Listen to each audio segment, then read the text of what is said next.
لا إله إلا الله محمد رسول الله لا إله إلا الله محمد رسول الله لا إله إلا الله محمد رسول الله. ایک بھائی نے بڑا انٹرسٹنگ سوال پوچھا ہے، آپ کے سامنے بھی رکھتا ہوں کہ ہندوازم میں بھی ایک بہت بڑے طوفان کا ذکر ملتا ہے، جس طرح اسلامی تعلیمات میں ملتا ہے کہ ایک ایسا طوفان آیا جو ساری زمین پر آیا، اور اس میں ایک کشتی کا ذکر بھی ملتا ہے، اور اس پہ کچھ لوگ سوار ہیں اس کا ذکر بھی ملتا ہے، اس کشتی کے بنانے کا بھی ذکر ملتا ہے. تو اب سوال یہ پیدا ہوتا ہے کہ ہندوازم میں یہ جو فلڈ ہے، جو ایک طوفان ہے، ایک عظیم طوفان کا ذکر ہے، کیا یہ وہی طوفان ہے جو نوح علیہ السلام والا طوفان تھا، یا یہ کسی اور طوفان کا ذکر ہے؟ آئیے پہلے دیکھتے ہیں کہ ہندوازم میں یہ چیزیں کس طرح بیان کی گئی ہیں. پھر نوح علیہ السلام کی جو ہم نے سیرت نوح علیہ السلام قصص الانبیاء کے ضمن میں کور کیا، اس میں بڑی تفصیل کے ساتھ ان واقعات کو ہم نے ذکر کیا ہے. تو مختصراً یہاں ہم ان واقعات کو دیکھیں گے، ایک موازنہ کرتے ہیں. تو اب ہندوازم میں اس کے بارے میں کیا ہے؟ اب ہندوازم میں بہت ساری چیزیں نا اتنی سمپل نہیں ہیں جتنا کہ باقی مذاہب میں آپ کو چیزیں مل جاتی ہیں، وہ بہت کمپلیکیٹڈ سی چیزیں ہیں ان کے پاس. مثال کے طور پہ ہندوازم میں سنسکرت میں مانو ایک ورڈ ہے جس کا مطلب بیسیکلی ہے ہیومن بینگ، مانو. تو اب یہ ایک مانو ورڈ سے نکلا ہے.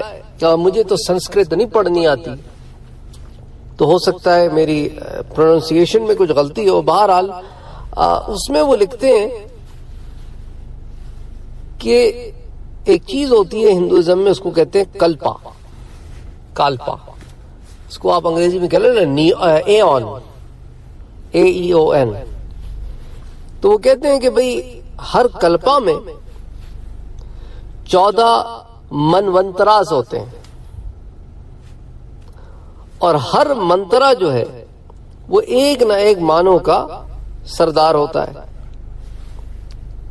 اس طرح وہ لکھتے ہیں، ان کے پاس جو تفصیلات آتی ہیں کہ جو ہمارا آج کا کرنٹ منونترا ہے، اس کا جو بڑا ہے وہ ویوسوتا مانو ہے، جو کہ ان کا ایک وشنو لارڈ ہے. اس کے کئی اوتار ہیں، ان میں سے ایک اوتار ہے ومانا. میں نام بڑے عجیب سے ہیں، مجھے پڑھنے بھی نہیں آتے صحیح، تو میں کوشش کر رہا ہوں آپ تک یہ بات پہنچانے کی. تو وہ لکھتے ہیں کہ وشنو پرانا میں، جسے ویوسواتا بھی کہتے ہیں، وہاں پر ایک ستیا وراتا ایک نام ملتا ہے. اس کا ایک اور نام بھی ہے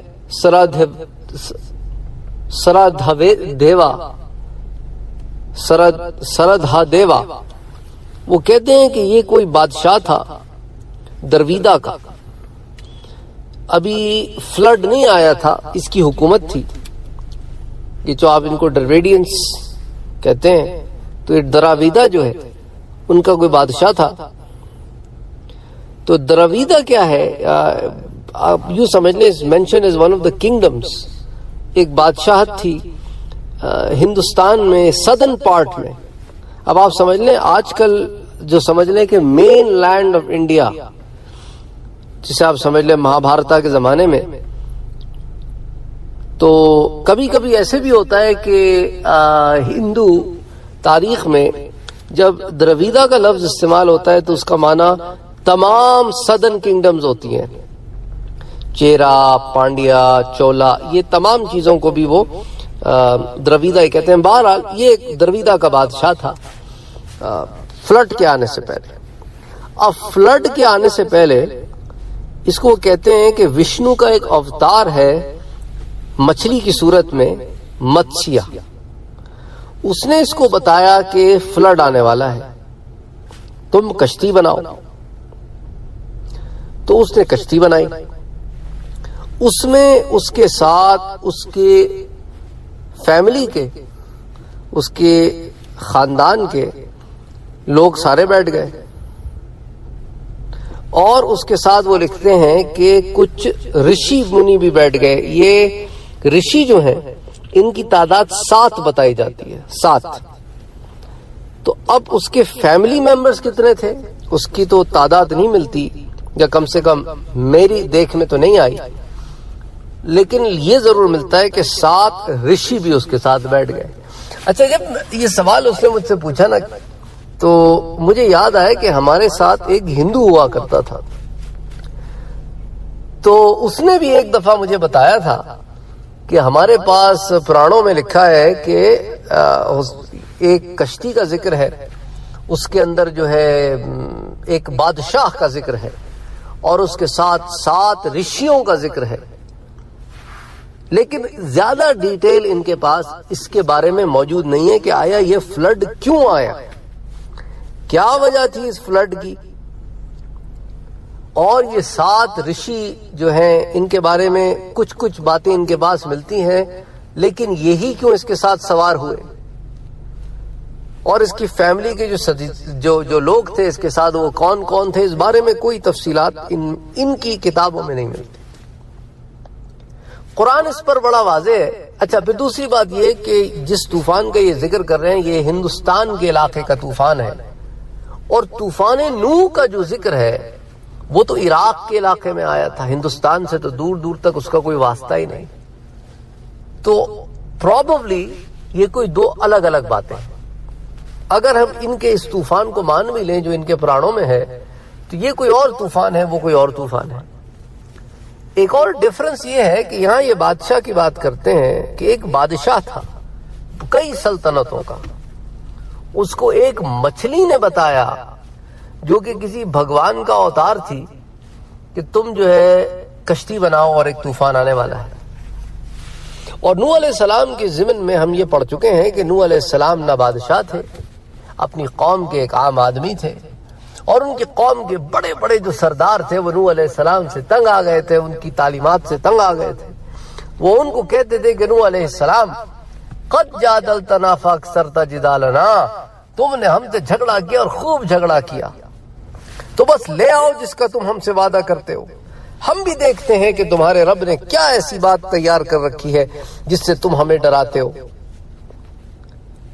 اب نوح علیہ السلام کی اس کشتی بنانے کی جو تفصیلات ہیں وہ آپ کو سورۃ المومنون میں مل جائیں گی، جس میں اللہ تعالیٰ فرماتے ہیں کہ ہم نے نوح علیہ السلام پر وحی بھیجی، فَأَوْحَيْنَا إِلَيْهِ أَنِ اصْنَعِ الْفُلْكَ، ہم نے وحی بھیجی کہ نوح علیہ السلام آپ ایک کشتی بنائیں، بِأَعْيُنِنَا، ہماری نگرانی میں، یعنی کہ نوح علیہ السلام کشتی بنانا نہیں جانتے تھے، تو ان کی تعلیم کے لیے حضرت جبرائیل علیہ السلام کو بھیجا گیا، تو جبرائیل علیہ السلام کی نگرانی میں نوح علیہ السلام نے کشتی بنائی، اس کی طرف اشارہ ہو رہا ہے بھی اعیننا۔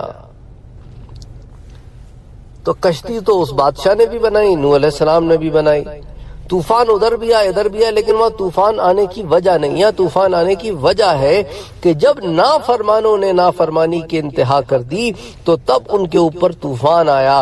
اچھا، اللہ تعالیٰ یہ بھی فرماتے ہیں سورۃ المومنون میں کہ وَأَوْحَيْنَا، پھر ہم نے اس کی طرف یہ بھی وحی کی، فَإِذَا جَاءَ أَمْرُنَا، جب ہمارا عذاب کا وقت آ جائے گا تو اس کی نشانی کیا ہے؟ فَإِذَا جَاءَ أَمْرُنَا وَفَارَ التَّنُّورُ، اور تنور جو ہے وہ ابل پڑے گا، جس میں آپ روٹیاں پکاتے نا تنور، تو زمین میں جو پانی سب سے پہلے نکلا وہ ایک تنور سے نکلا، تو جب وہ تنور نشانی تھی کہ جب یہاں سے پانی ابلنا شروع ہو جائے تو اس کا مطلب ہے کہ اب طوفان آنے والا ہے۔ تو تم کیا کرو، فَاسْلُكْ فِيهَا مِن كُلِّ زَوْجَيْنِ اثْنَيْنِ، تو تم اس میں کشتی میں بٹھا لو ہر قسم کے جانوروں میں سے جوڑا جوڑا۔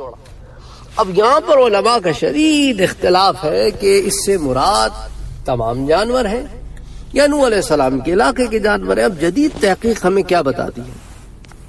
دیکھیں، ایک عرصہ دراز سے لوگ یہی مانتے آئے، اور اس بات کو میں نے ڈسکس بھی کیا قصص الانبیاء میں، کہ نوح علیہ السلام کا طوفان ساری دنیا میں آیا تھا، یہ آپ بچپن سے بھی سنتے آئے ہیں، ٹھیک ہے، لیکن قرآن اس پر خاموش ہے۔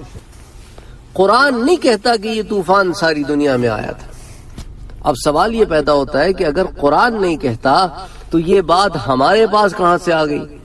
یہ ہمارے پاس آئی ہے اسرائیلیات سے۔ اسرائیلیات میں یہ بات ملتی ہے کہ وہ طوفان ساری دنیا میں آیا تھا، جبکہ ابھی 150 سال پہلے جو ریسرچ ہوئی ہے اس میں یہ بات واضح طور پر سامنے آئی ہے کہ ساری دنیا میں کبھی کوئی طوفان نہیں آیا۔ سائنس پروف کیا کرتی ہے کہ ساری دنیا میں کبھی کوئی طوفان نہیں آیا۔ ہاں، جن علاقوں کے بارے میں بتایا جاتا ہے کہ جہاں نوح علیہ السلام تھے، عراق کے علاقوں میں، ہاں وہاں پر ایک طوفان آیا تھا اور وہ ساری زمین میں آیا تھا۔ سائنٹیفکلی بھی یہ پروو ہوتا ہے کہ اس علاقے میں طوفان آیا تھا، جو سارے علاقے میں آیا تھا۔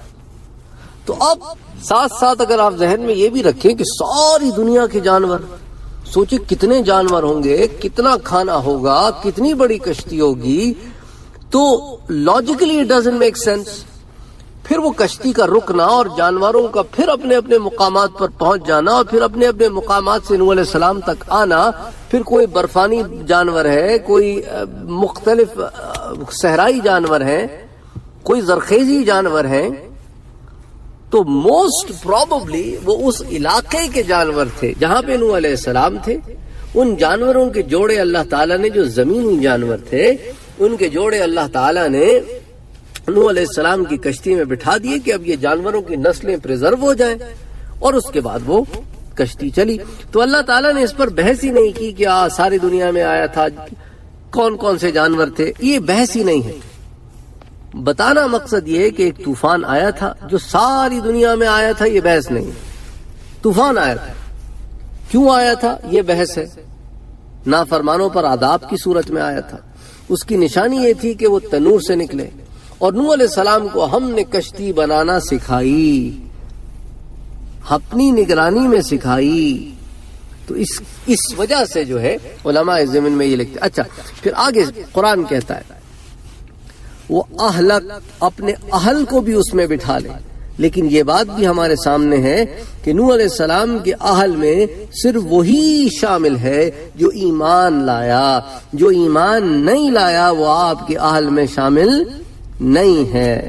اچھا، پھر آگے اللہ تعالیٰ مزید اس میں فرماتے ہیں إِلَّا مَن سَبَقَ عَلَيْهِ الْقَوْلُ مِنْهُمْ، اور اپنے گھر والوں کو بھی بٹھا لو سوائے ان کے جن کے بارے میں پہلے فیصلہ ہو چکا ہے، یعنی وہ لوگ جن کے بارے میں اللہ تعالیٰ فیصلہ فرما چکے ہیں کہ یہ کافر ہیں، یہ ایمان نہیں لائیں گے، ان کو نہیں بٹھانا۔ تمہارے اہل میں سے جو ایمان لائے ہیں ان کو بٹھانا۔ وَلَا تُخَاطِبْنِي فِي الَّذِينَ ظَلَمُوا إِنَّهُمْ مُغْرَقُونَ، تو ان کے بارے میں پہلے فیصلہ ہو چکا، ان میں سے اور کچھ نہ کہنا تم مجھ سے ان لوگوں کے بارے میں جو ظالم ہیں، یقیناً وہ غرق ہو کر رہیں گے۔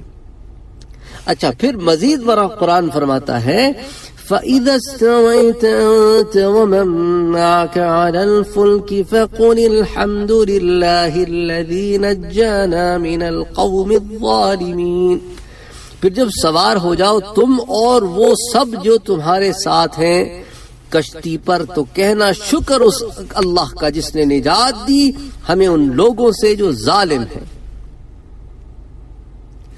اب اس کے اندر بڑی واضح طور پر اللہ تعالیٰ نے اس بات کو بیان فرمایا کہ ہم نے سوار کیا نوح علیہ السلام کو، ان کی اہل کو، اور جس جس کو سوار کیا جو ایمان والے تھے اس زمانے کے، اور ان کے علاوہ جتنے لوگ تھے وہ سب غرق ہو گئے۔ اور جانوروں کے بارے میں ہر قسم کے جانوروں میں سے جوڑے جوڑے کا ذکر ہے، اس کی مزید تفصیلات اللہ تعالیٰ نے یہاں بیان نہیں فرمائی۔ تو سورۃ المومنین کی آیا نمبر 27، تو اس میں آپ بڑے واضح طور پر دیکھ سکتے ہیں کہ بعض چیزیں مشترکہ ہیں، بعض چیزیں الگ الگ ہیں۔ اور ان فی ذلک لآیات وان کنا لمبتلین، بے شک اس واقعے میں بہت سی نشانیاں ہیں اور ہم یقیناً ہم آزمائش تو کر کے ہی رہتے ہیں۔ اسی طرح سورہ مریم میں اللہ تعالیٰ نے فرمایا، یہ آیہ نمبر 58 ہے، اولئک الذین انعم اللہ علیہم من النبیین من ذریۃ آدم وممن حملنا مع نوح، یہ ہے وہ لوگ جن پر ہم نے انعام فرمایا، ان پر ہم نے انعام فرمایا انبیاء کی اولاد میں سے، آدم علیہ السلام کی اولاد میں سے۔ اچھا، پھر ان کی جو سوار تھے نوح علیہ السلام کے ساتھ۔ اچھا، اب اس ضمن میں تعداد اللہ تعالیٰ نے یہاں پر بیان نہیں کی، کتنے لوگ سوار تھے، اہل میں کتنے لوگ تھے۔ ہاں، اسرائیلیات میں یہ آتا ہے کہ نوح علیہ السلام کے ساتھ ان کے 3 بیٹے تھے، حام، سام، یافس، اور پھر ہر ایک کی بیوی بھی تھی، تو یہ کل ملا کے 6 ہو گئے۔ نوح علیہ السلام 7 ہو گئے، اور پھر ان کے ہاں نوح علیہ السلام کی بیٹی کا بھی ذکر ہے تو وہ 8 ہو گئے۔ تو بہرحال اختلاف ہے رائے میں، لیکن اتنی بات تو ہے کہ سوار ہو گئے۔ نہ کسی رشی کا ذکر ہے، نہ کسی اور کا ذکر ہے، نہ کسی سادھو کا ذکر ہے۔ بہرحال کشتی چلی، اور جب وہ اپنے مقام پر رک گئی تو اللہ تعالیٰ نے کرم فرمایا اور وہ لوگوں کو اپنے اپنے مقام پر پہنچا دیا، جس کو جس مقام پر پہنچانا تھا۔ تو اللہ تعالیٰ کرم فرمانے والے ہیں، رحم فرمانے والے ہیں۔ تو یہ کچھ سملیرٹیز اور ڈفرینسز تھے ان واقعات کے درمیان جو نوح علیہ السلام سے متعلق اور جو ہندوؤں کی کتابوں میں موجود ہے، اور کچھ اسرائیلیات جو ہمارے پاس آتی ہیں، ان میں ایک موازنہ ہے۔ قرآن کوئی تاریخی کتاب نہیں ہے کہ وہ ہر بات میں بالکل بال کی کھال نکالے۔ مقصد قرآن کا ہدایت ہے، اور اسے ہدایت ہی کی کتاب کہا گیا ہے۔ وَمَا عَلَيْنَا إِلَّا الْبَلَاغُ۔